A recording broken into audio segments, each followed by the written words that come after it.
live. It's the Revved Up 906 podcast, a Detroit Pistons podcast to be exact. And I'm Hudson. And I'm Ryan. And I want to cover two things before we get into today's recap of Cavs versus the Detroit Pistons. First off, we have our second merch drop coming out this Saturday. You can find these Revved Up hats. You got the nice little backup logo there, the alternate logo, and these hats are just so fire. Personally, I love wearing them. As you can see, Ryan's wearing it in today's recap. You just can't go wrong with the white hat and the red lettering with the black lid. Dude, I just love that hat. So you can find that hat and then also a new sweatshirt graphic at Grind Clothing Co. So make sure to go follow them on Instagram because they have the links. Oh, go ahead, Ryan. I do want to point out there will be 2 new colorways for the hats on this release. Oh, so really? You'll see that we won't have these because these are just one of a kind. But you will see an all gray or an all black. So it will still feature the same Revved Up across the front. It'll still have the same logos on the sides. It's going to be a little bit different. So everybody, you can wear either gray or black. So you have options. Right. And we would love to come up with maybe a teal version eventually. Maybe that'll be in the third drop. But you can find a new sweatshirt graphic that we teased in the vlogs. We've also been kind of wearing those around. We wore them a lot while we were in Detroit. So you can also find like those graphics on Instagram. And then you can also find the description, the link to our merch in the description of this YouTube video and in our YouTube bio. So make sure to go check out our new merch on Saturday. Go show love. Go show support Revved Up 906. We're looking forward to this new merch drop. We're trying to come up with fun, creative clothing options for you guys so that you can rep us and then also look styling. So we're looking forward to that next drop. And we will also be having a big post on Saturday on Instagram showing all the little details that we added to this merch. And we look forward to seeing y'all post on Instagram, you repping Revved Up 906. You can also find episode 13 on this YouTube channel. We talk about the Rising Stars game and how Jalen Duren and Jaden Ivey will be representing the 313 in this year's All-Star Weekend. We talk about possible matchups, what the benefits of coaches like Joakim Noah, Darren Williams, Jason Terry, and Pau Gasol will add to spending a weekend with our young Pistons and how they can be influential to our young guys. So we're looking forward to you guys watching that. Make sure to leave a like and subscribe and turn on your post notifications. Without further ado, let's get into today's matchup of the Cavaliers versus the Detroit Pistons. That final score was 113-85 in the Cleveland Cavaliers' favor. This score was actually kind of closer at points, but the final score was pretty gruesome. What are some of your first takeaways from today's game, Ryan? Bogdanović was not, as Mason would say, Bogdangerous tonight. He was not. It was actually probably one of his worst scoring games as a Piston by far. But you could take away who we were playing tonight. The Cleveland Cavaliers, who are one of the best teams in the NBA for a reason. They're deep. They have great depth. We commented on that the other night with the Boston Celtics, and the Cavs have that same depth too. It may not be as impressive as Boston's, but they still have a great overall team. Because even without Donovan Mitchell tonight and Darius Garland tonight, they still have a great squad over there in Cleveland, and there's a reason why the score is what it is. But you could also keep in mind that our team did not play good. And if they would have played good, the game would have been a lot closer. They were just off tonight. I love that. You should also keep in mind that the Pistons did not play good. I love that line. I just love it. That's got to be in one of our highlight reels or something. That was awesome. You know, Alec Burks shot 1 of 10 from the field, finished with 4 points, 0 for 4 from the 3-point line on 15 minutes. Usually, whether he's in the starting lineup or he's coming off the bench, usually he's a burst of points. what kind of happened to Alec Burks tonight? Matchups. If you look at who Cleveland has, as I mentioned, they are deep in their depth pool. When you have guys, ex-Michigan guy, Karis LeVert, and then you got Ricky Rubio, two solid guards. Like Rual Nito even is a solid guard. Yeah. These guys know how to play defense. Those three alone are great defenders. So when you have great defenders match up with a shooter, chances are the shooter is going to be cold some nights. And that's what happened tonight with Alec Burks. We've noticed that against Boston even. But Boston, Derek White, he's a great defender. Malcolm Brogdon is a great defender. He's getting tested recently. He's getting tested with guys that can not only just shoot and be a playmaker, but are great on defense too. Yeah. And I just think if for him to excel, he needs to be the guy off ball. And recently, we've been trying to force the ball in his hands a little bit too much because when Killian Hayes is not in stride or when Jaden Ivey is not in stride, we rely on him a lot more in the point guard position than his natural born position at the shooting guard, which he's great off ball. He's proven that with the Knicks and other teams. And with this Pistons team this year, he's been learning how to be more of a facilitator than a shooter.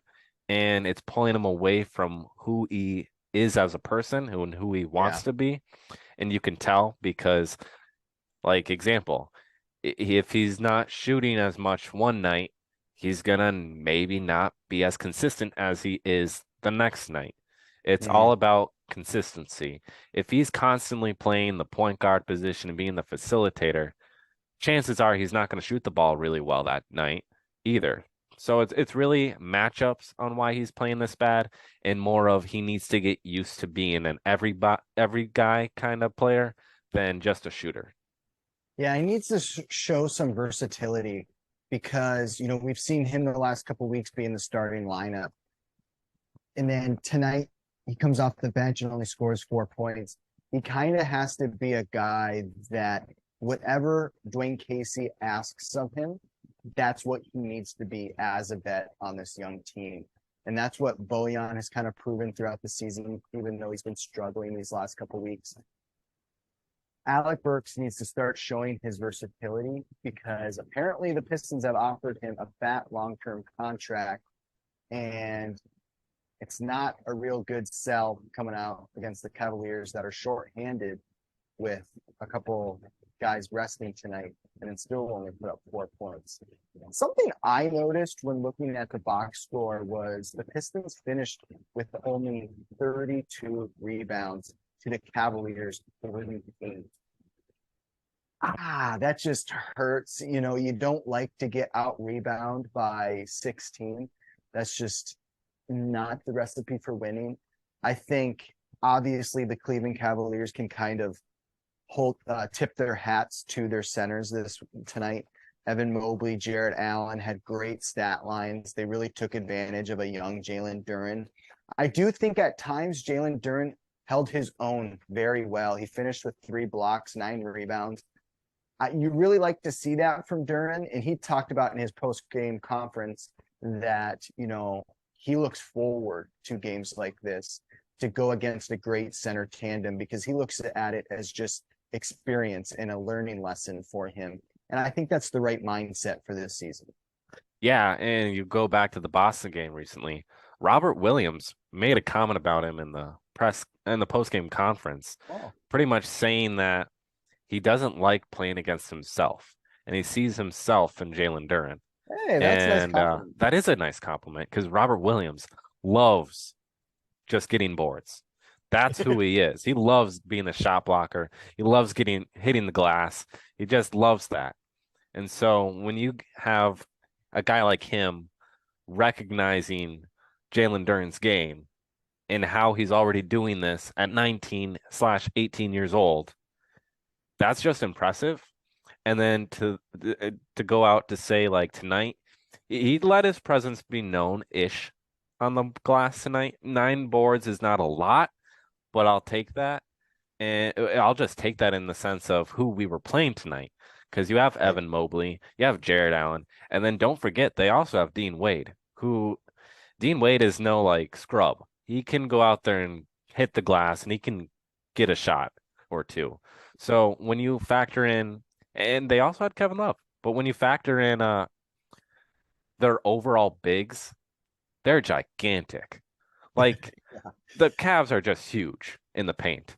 And so when you have Duren, who is a little bit undersized compared to Mobley, or a little bit undersized compared to Jared Allen, and he's still hitting the glass hard and getting his 9 boards, and Stu's still getting his 7 boards. Like that's good. Because if we just get a little bit more depth in around center, I think that's going to open it up for Jalen Duren to get even more boards than he did tonight, Yeah. and just will be a recipe for success in the long term. Right. Something, I saw in the final box score, Pistons shot 25% from the 3-point line, 35 from the field. At least when we lost to the Phoenix Suns, we shot a high percentage. We had statistically a pretty solid game. They're just better.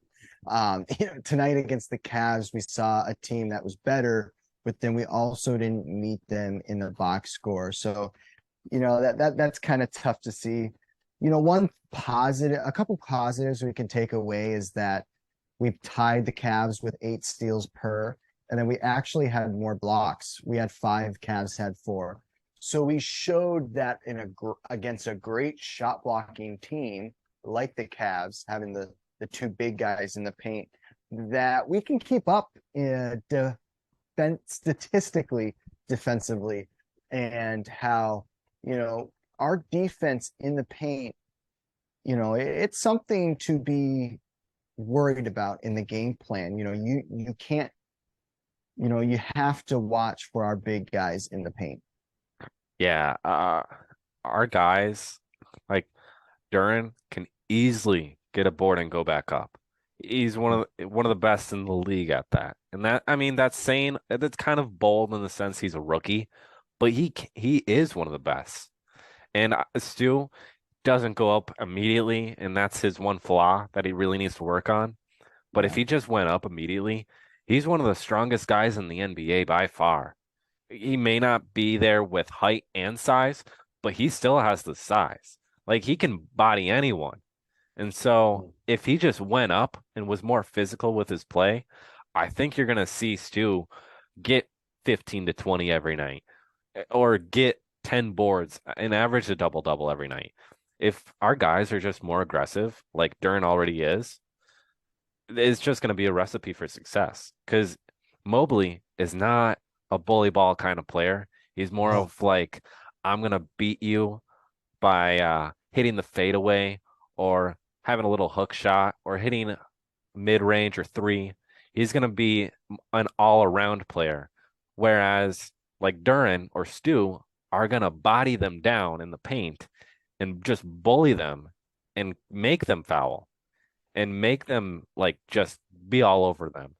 And so if our guys can just be a little bit more aggressive than what they have been, because Duren's already been that, but if Stu can be more aggressive, it'll make teams kind of refocus who they're guarding, because you'll see more matchups getting brought down into the paint, which then opens our offense up drastically, in the sense that we're creating more shot opportunities for our shooters in Livers or Bay or Bogey or Ivy, even for that matter. Which, if we could do that, this game, as an example, would be like 113-100 rather than 113-85. Right. The discrepancy in score wouldn't be as drastic if we're being a little bit more efficient with our time with the ball and having those extra energy plays. I was kind of referencing the Pistons being able to keep up statistically defensively in the paint, having more blocks in the paint than the Cavs. But this stat came up on the TV post game, and it was the Pistons. Tonight's game was the Pistons' 12th game this season, allowing 65 plus points in the paint, which is most in the NBA. So, you read that and you're a little discouraged, but then you're like, well, at least with us, we can kind of hang our hat on, all our guys are young. That stuff's going to happen, so those are the kind of stats that like kind of hit you in the chest and you're like, oh, but you kind of are just like, our team's young. Don't worry about it. Casey you hope will address it. He's a developmental coach. But to be honest, I'm starting to get with a couple of these toss-up games like the Cavs who had rested guys, I'm getting more discouraged about Casey because we see individual play getting better from our rookies, but then you see guys that are supposed to be our consistent players in Sadiq, Bojan, Alec Burks. Even Stu has been having a quiet night probably every 3 games. You're starting to see these guys that are supposed to be a consistent factor for the Pistons come out and kind of put up goose eggs.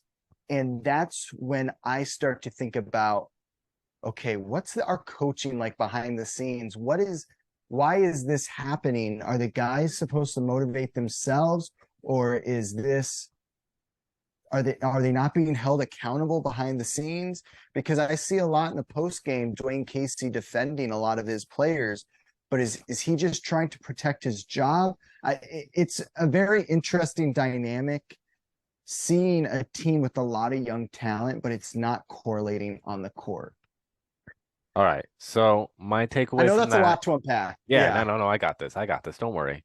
My takeaways from that. Look at our roster.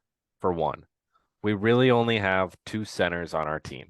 I mean, you have Nerlens Noel too. You have Marvin Bagley. Marvin Bagley's been out for a while. He's a non-factor in this situation. Nerlens Noel is honestly a non-factor in this situation too, because he barely plays. But my point is, we don't have a lot of depth at center, which then in result, you're going to have 65 points in the paint. We don't have a lot of bigs. Yeah, Bojan is considered a power forward. Sadiq Bey is kind of considered a power forward. Kevin Knox is kind of considered a power forward, but they're not. That's the position that they typically don't play. There's a reason why they play on the wing mainly, is because they're not as tall and big as everybody else. And so when you only really have 2 centers and that's it, yeah, 65 points in the paint is going to happen, but you still got to hold your guards accountable because you're allowing them to not defend pretty much and allow everybody to just drive and get a wide open layup. Right. And then I don't think it's necessarily Dwayne Casey unmotivating the team or him not holding players accountable or anything like that. I just think of, look at where we are in terms of the season right now, because we're pretty much heading into All-Star break. Yep. And around this time, every team is gassed. Like you look at the Lakers recently, congrats to LeBron on the scoring title. But you look at the Lakers recently, they're one of the worst teams in the NBA for a reason, but they lost to an even worse team in the Oklahoma City Thunder last night. It just shows you how anybody can play bad, because it doesn't matter who you are in this final stretch leading up into All-Star weekend, everybody's gassed because you're pretty much playing 60 plus games consecutively with no breaks. So with a young team like this, that's kind of very unmotivated on the side of things, in the sense of you lose your best player to an injury for the whole season in Cade. Yeah. And then you lose Marvin Bagley to a hand injury for a majority of the season, for at least the first half of the season. And then it's like, great, we just lost 2 of our best guys and 2 of the guys that could contribute on this team and give us more energy and just give us more depth. And so when you take all of these things into consideration, you can understand why we're giving up 65 plus points in the paint. You can understand why some of our guys aren't playing as good as they should be. You can understand why there's maybe not motivation from the Casey side of things. It's just we've experienced what it's like to be on a losing team before, because it's not fun. I'm going to tell you that much. It's not fun being on a horrible team. Right. And then there's games where in the past, like for me, one of my teams played down to the level of the other team. The other team sucked. We were one of the better teams, but we played down to their level because we're like, oh yeah, we got this. But the other team's coming in saying like, oh, we're gonna stand our ground. We're gonna compete with them. And so Yeah. we play down to their level. And what do? We lose.